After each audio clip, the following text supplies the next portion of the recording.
Trust Your Struggle is a place of inspiration. We have these conversations with individuals about the monumental struggles that they've had in their life, what they've done to overcome them, how these struggles and what they've done have kind of helped define who they are today. We sit down with Matt Adams, where he started his first business at 10 years old, mowing lawns and shoveling snow in the small town he grew up in.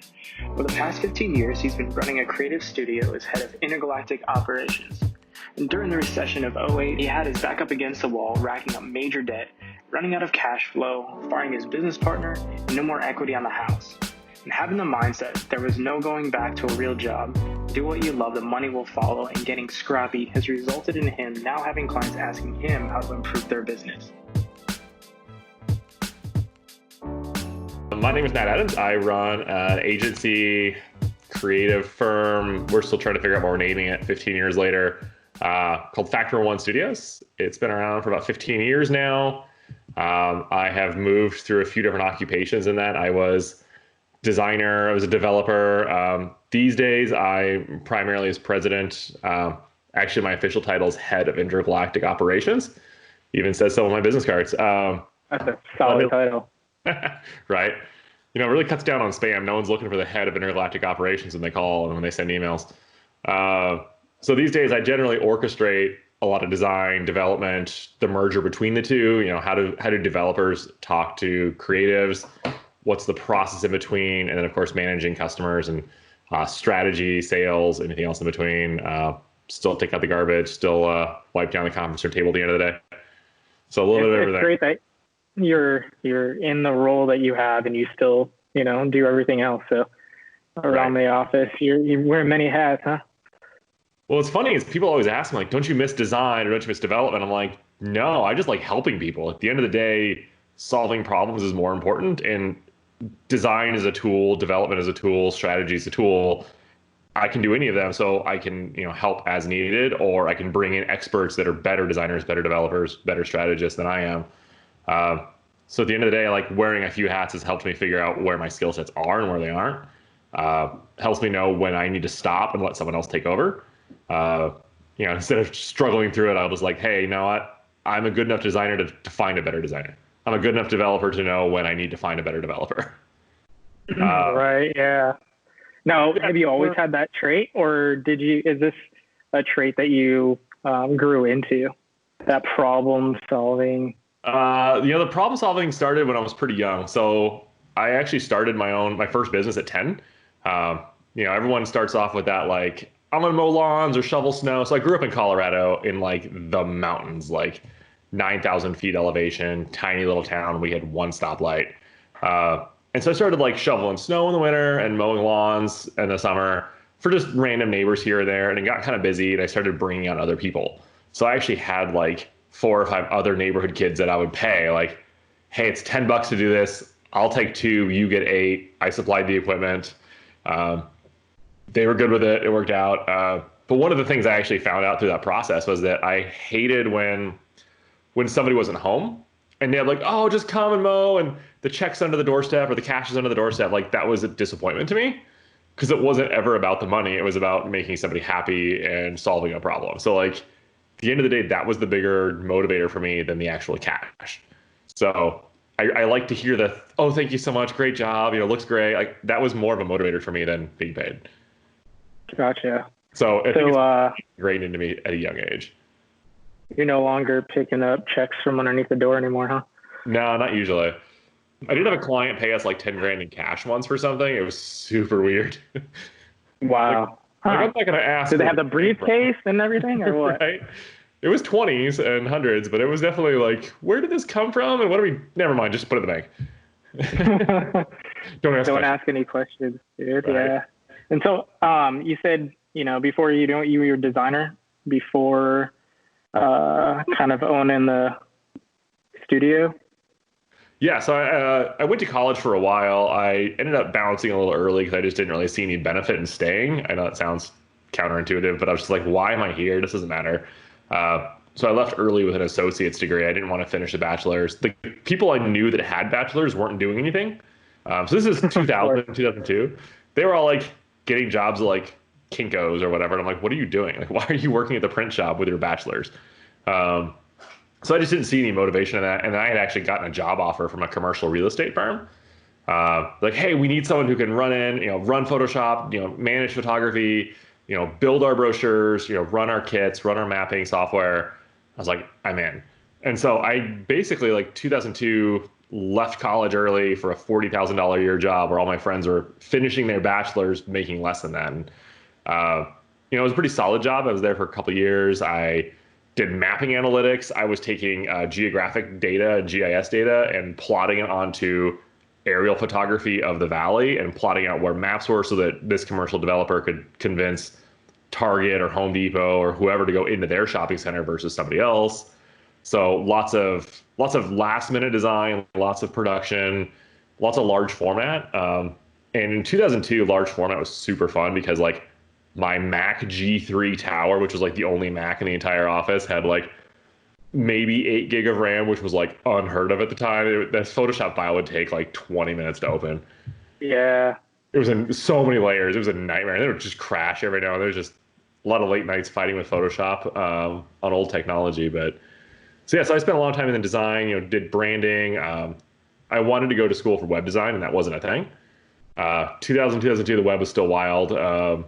They were teaching development in terms of like C+ and object-oriented programming, but not front-end marketing, design programming at all. So had to kind of figure it out on my own, but that job let me. The real estate firm was like, yeah, we need a new website just to have at it. And so, like, I had no idea what I was doing. So I just learned on the job. And I think a lot in our beginning of our careers, you have like these positions and there's a lot of stuff that you have no idea how to do it, but you just figure it out on your own. You're like, oh yeah, I can do that. You have that confidence of, I'll figure it out and make it work. And then Right. Now you have a new thing on your tool belt, that you can add to your arsenal.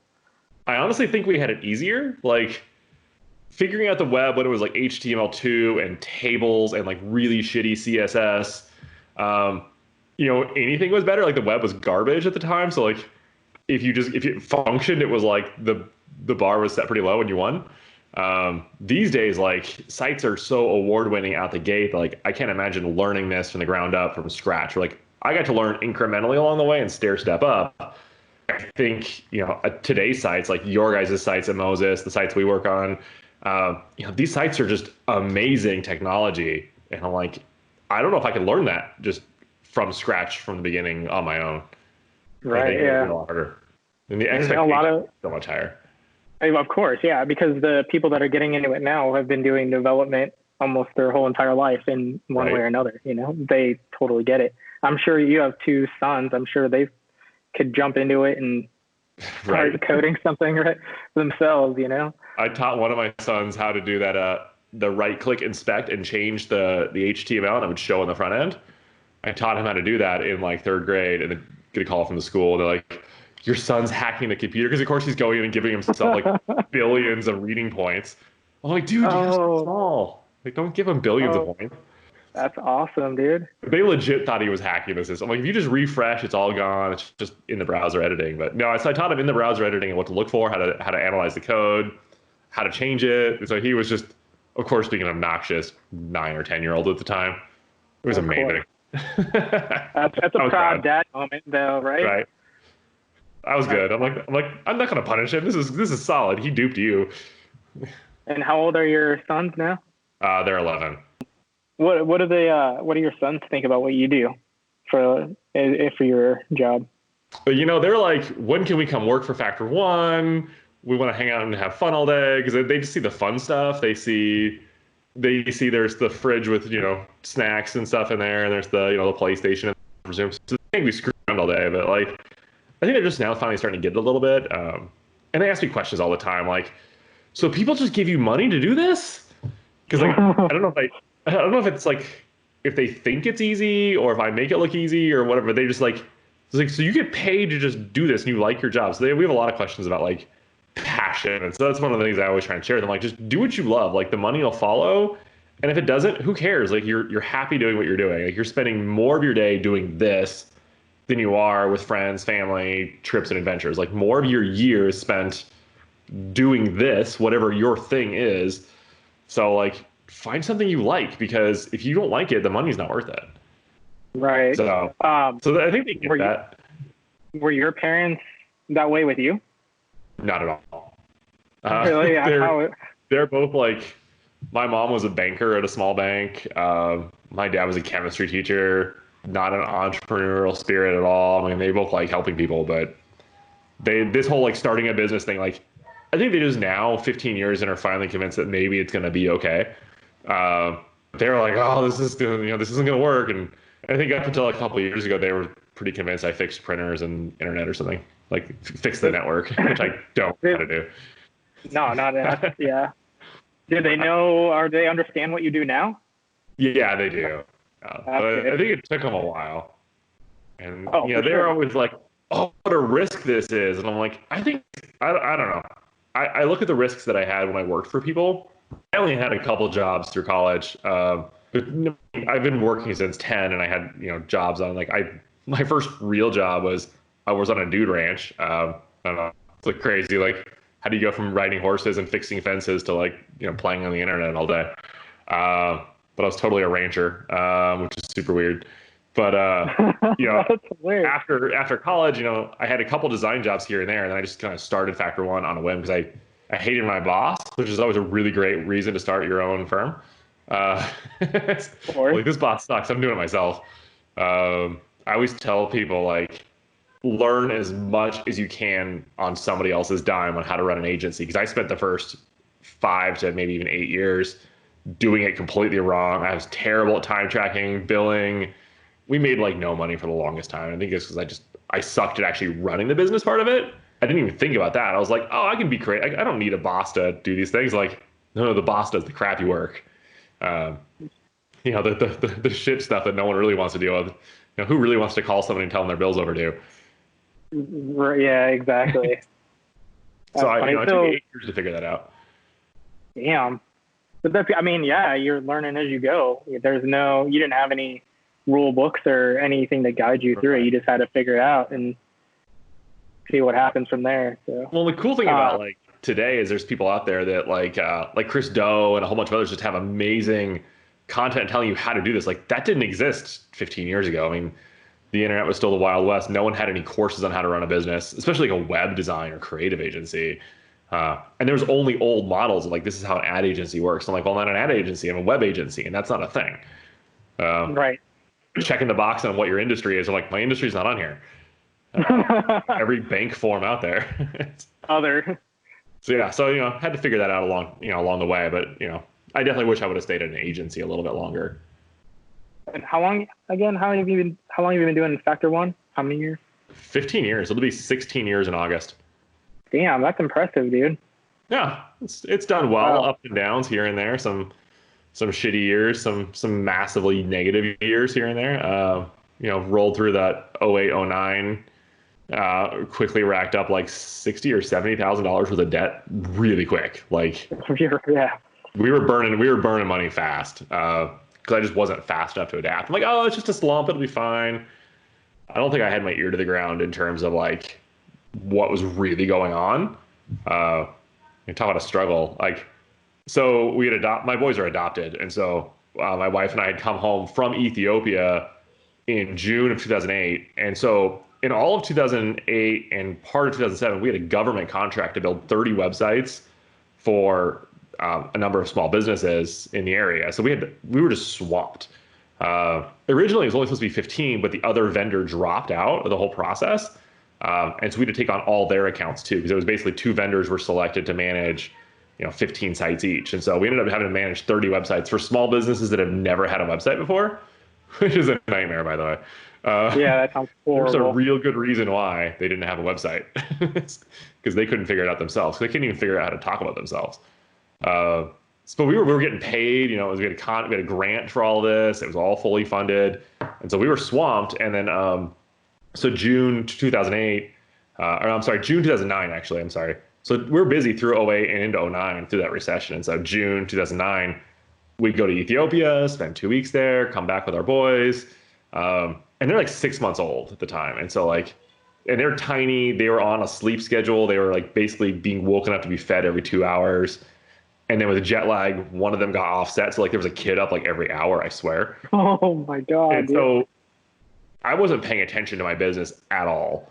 I had a partner and two employees at the time besides myself, and I wasn't really paying attention. And turns out neither was my partner. Um, because July we billed like $6,000. Like, so there's a staff of four with office space and internet and utilities. I mean, we had three servers at the time, and I'm like, this doesn't cover anything. It was definitely an oh shit moment. So I started like having like skip paychecks, cutting back all of our expenses as much as we could, held on to employees for way too long. And, 3 or 4 months go by. And next thing you know, we've racked up $70,000 in debt and not really any new work to show for it. On top of being new parents. But yeah, on top of being like, what the hell did I just do? Yeah. There were some nights of just like laying on the floor going like, what the fuck did I get myself into? Like just, laying in the kids' room, just, as they're going to sleep or whatever. Like, I don't think I was there for. You're kind of losing your mind to begin with when you're a new parent, with just the lack of sleep and transitioning into everything too, and then having to manage and run the business side of it, and then all that shit that's going on with the economy, and how you guys were managing or lack of the business. Like, damn, that's. I don't even know. There's times where I'm like, I don't even know how we survived some of that. I mean, I was barely taking a paycheck. My wife wasn't working either. She basically, quit her other job to stay home with the kids. And so like, oh, we got nothing. So like we got scrappy real quick. How'd you bounce back from all of that, dude? A lot of hard work, but I definitely learned how to like cut corners on expenses as much as we can. What can we eat that's cheap? Lots of potatoes and, and beans and rice. I got really great at cutting hair. So like this whole like COVID, barbers were shut down. I'm like, I got this. You do it all yourself? Yeah, garage haircut with a mirror, dude. Just buzzers. Yeah, dude. I'm like, it's not great, but like it'll do. I don't know. I have no idea what the back of my hair looks like. No one sees the back of your head anyway. It's just Zoom calls. It's fine. Exactly. Yeah, no, so we just got real scrappy. So most of our work in 08, 09, so basically from 2004 through 2009, like 60-70% of our work was word of mouth referral, mainly from nonprofits. And so that's all we had. Nonprofit sales cycles are 6 months minimum, more like a year. Then they yank their budgets. They all have no work to do. I mean, we had the couple contracts we had, people like, okay, hey, how do we exit this contract early? Like, I'm almost done with the website. They're like, yeah, we don't want you to be done. We don't want to pay for the balance due, right? So we got real specific, like, okay, we're only going to start working with businesses, and we're going to start watching what the business's interests are, where their industry is, and what their risk factors are. What is the biggest risk to this business? So every single new client, we were going through metrics on that. So I don't know, I just kind of had a couple mentors along the way that would ask me these questions, and they'd be like, hey, okay, who's paying you now, and what's the biggest risk to those clients, and how do you help them with that?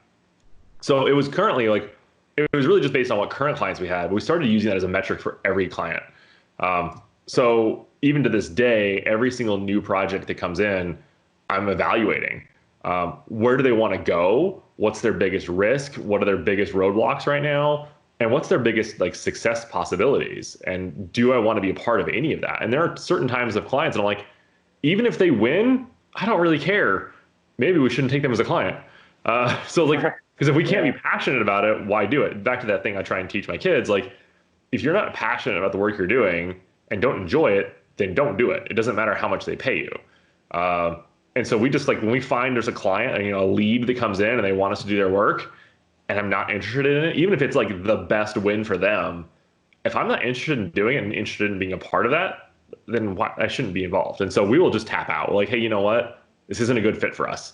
I won't like aim high, overbid the project. I won't even waste my time. Like, hey, yeah, because you might even get awarded with it at that point, right?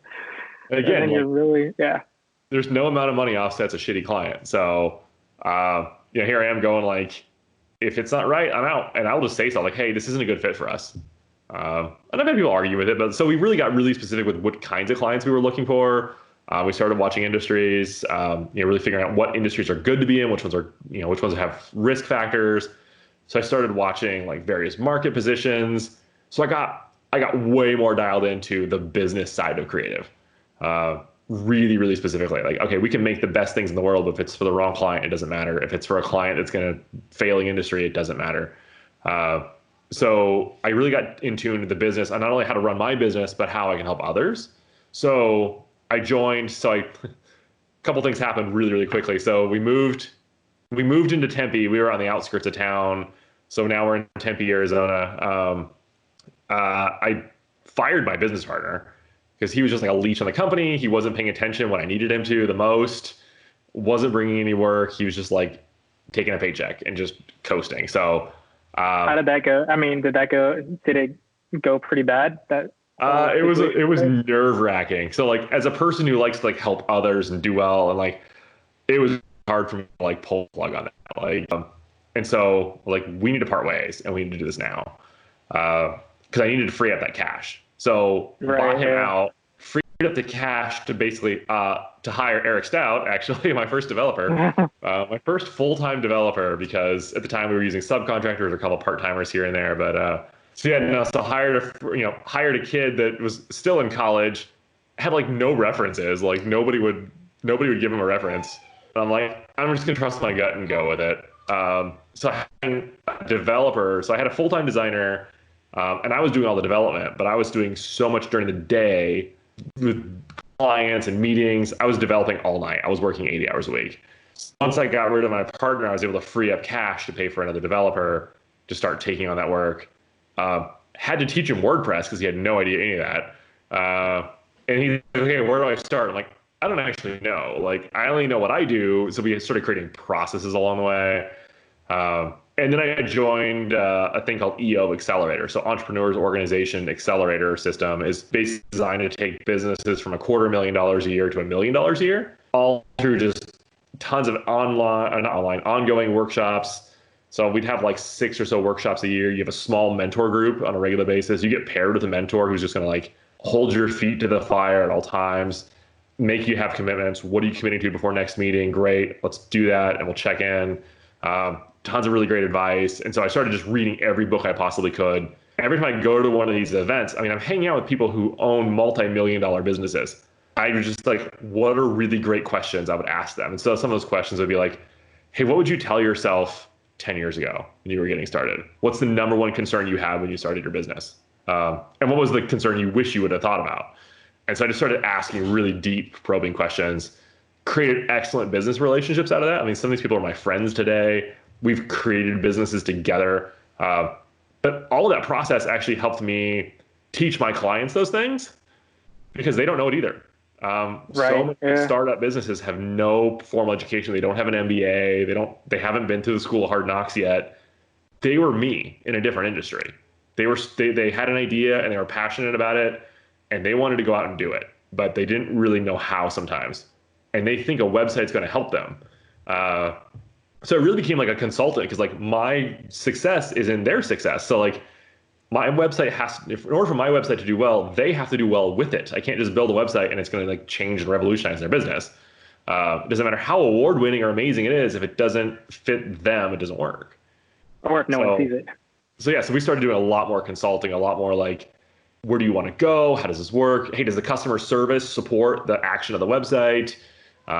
How do you get leads in? What's your other ad spend? And people were really uncomfortable at first for doing these kind of questions. And I'm like, we need to get into the nitty gritty to figure stuff out. And like, we've got a client right now that has a membership-based business and had a freemium product for years. And like, how often do you ask your free customers to upgrade?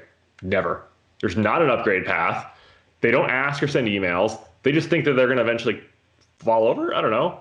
So they have like 800 paid customers and 4,000 free customers that have never once been asked to pay. Wow. And so we dug into the metrics, dug into all of it. I'm like, if I can grow you by 10%, if I can convince 400 of these users to come over, we're going to, increase your revenue by 50%. Yep. Yeah, exactly. So, and they were just like, and Factor One gets a percentage of that.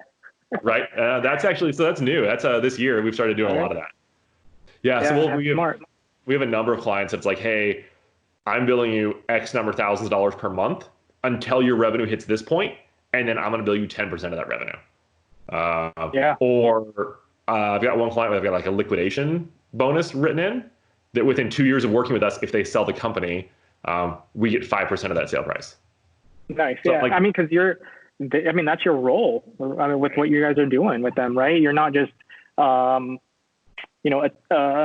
tool in the toolbox to, execute something. You're helping them grow their business and setting them on the right path for success.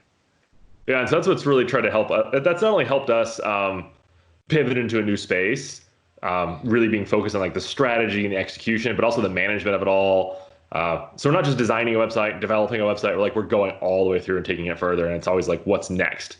We're treating things like software. Like, this is version 1. What's version 2 look like? We're plotting out version 2 before version 1 ships, because we just can't build it once and let it sit. So that's been really, really cool for us. Really huge in our growth overall, but it also changed the seat at the table. We're not a vendor making a website anymore. We're a partner, and they don't tell us what to do. They ask us what to do.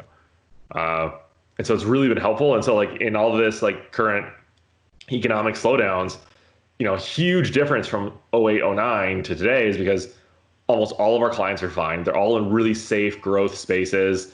They're still innovating and doing things. We've been busier than ever while other industries are completely tanking. We've never been busier. That's awesome. Knock on wood that stays this way. I mean, I can't predict the future, but I hope that a lot of those like learning from past mistakes, past struggles, like, okay, I never want to be in that position again. I never want to be getting a paycheck, taking out lines. I mean, we were in 09, by the end of 09, back was up against the wall. I had no more credit card, no more line of credit. Equity on the house was already maxed out. Like, I was out of cash flow.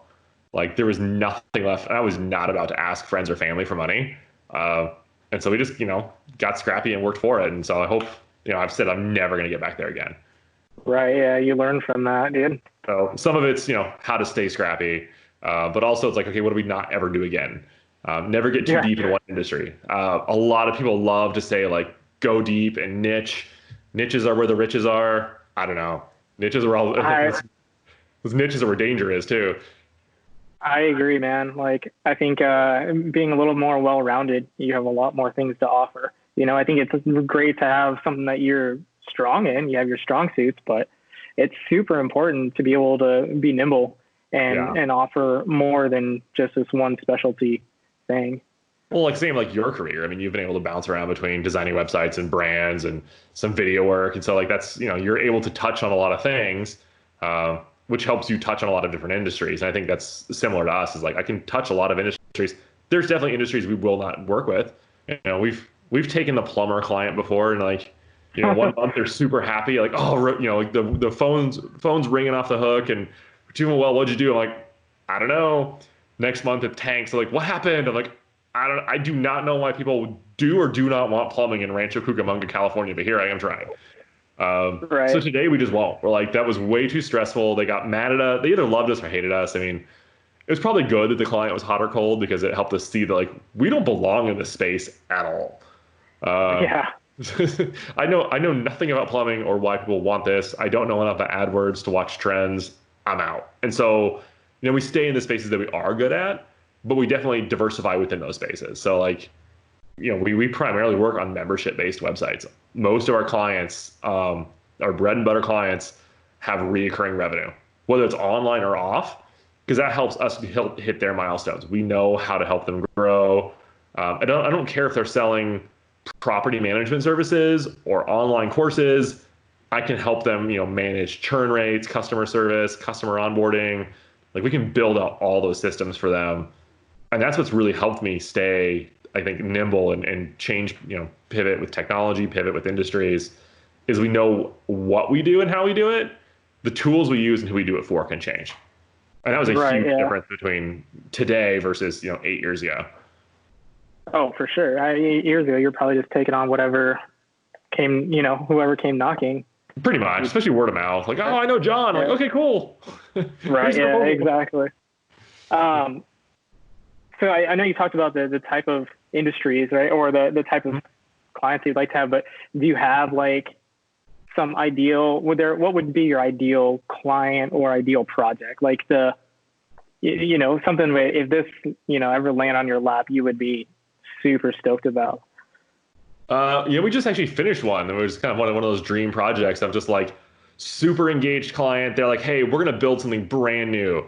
It was these two guys. They're here local in town. They're like, we're merging our two businesses together, and we want to start fresh. Tell us what to do. And so we named them. We did all their branding. Did all the site design. We did all of that in about 6 weeks.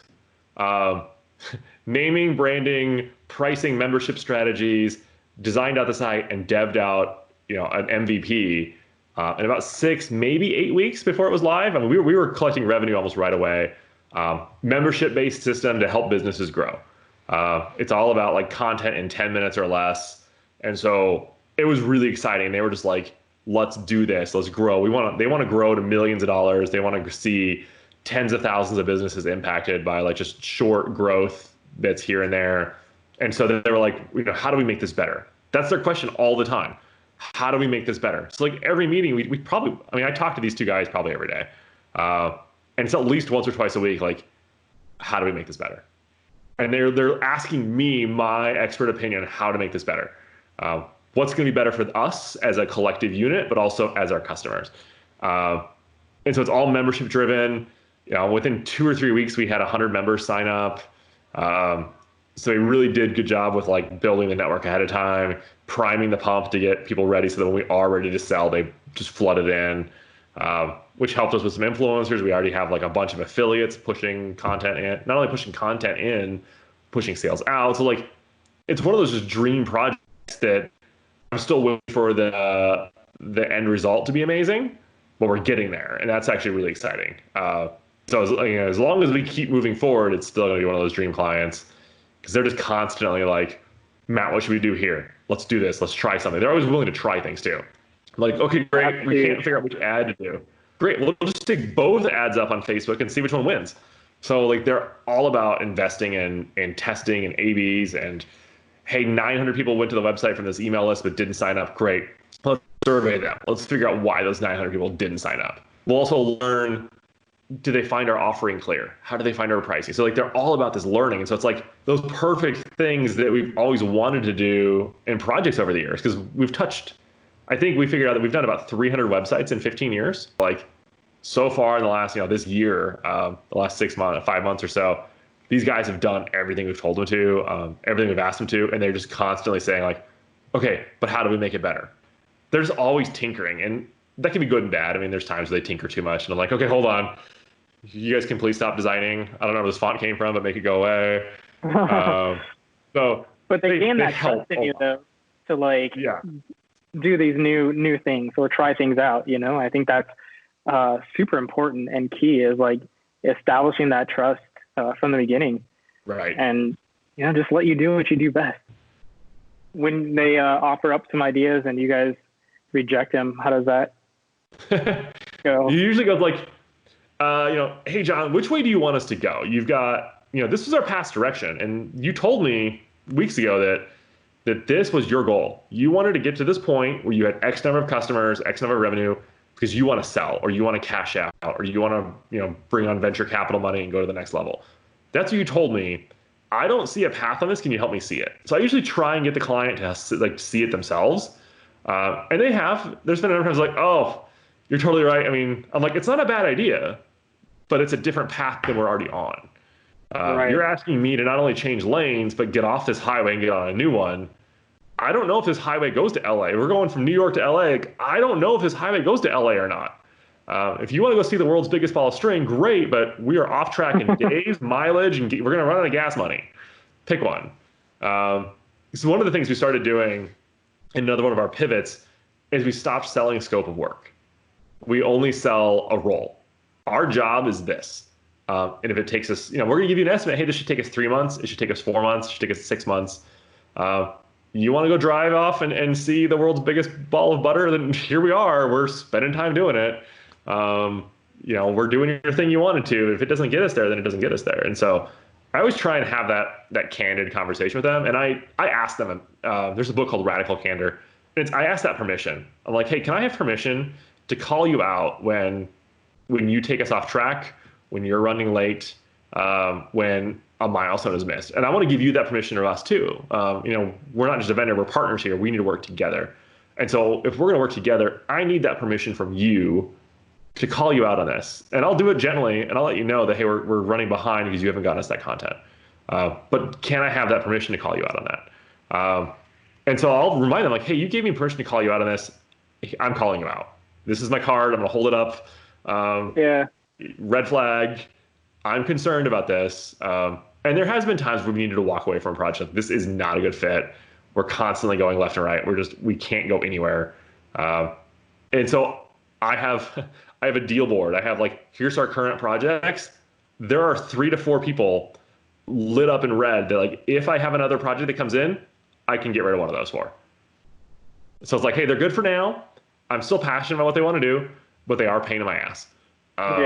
If someone needs to go, if I need to make room, you're on the short list. Yeah. And I've actually told a client that before. I'm like, hey, like, just so you know, like, if we get too busy, you're one of the ones that we've identified that isn't going to fit because you don't listen to us very often. And they actually turned it completely around. They're like, oh, we're so sorry, make sure this. And then one time they even called themselves out, like, oh shit, you know what? I totally am taking you off track, aren't I? I'm like, you kind of are. Wow, like, okay, dude, nice, dude. Scratch all that. Just do this. And they've actually turned out to be a great client. That's awesome, dude. They pay on time every month. Like, I send them an invoice, I get a check in the mail 8 days later. Like, it's clockwork. They've been a client for 4 or 5 years now. They were another agency handed it to us and said they're too difficult to work with. And then, you turned it around. So they've been an amazing client. I mean, tens of thousands of dollars of revenue every year, profitable, trust us. Weekly check-ins are great. They're always like, oh, thank you so much. We appreciate you guys. Like, they're just the nicest clients. But it took that candor of saying, like, I need to call you out and I need you to call me out. Nice. And like I said, once they started seeing their own patterns, like, we fixed a client. I don't think it happens all the time, but we fixed a client. No, exactly. Mad respect on that though, dude. That's a good thing and a good point to bring up for that, man. That's awesome. And just setting that up from the beginning. Their revenue is doubled. We took it from $1.5 million to $3 million in 3 years. Right, exactly.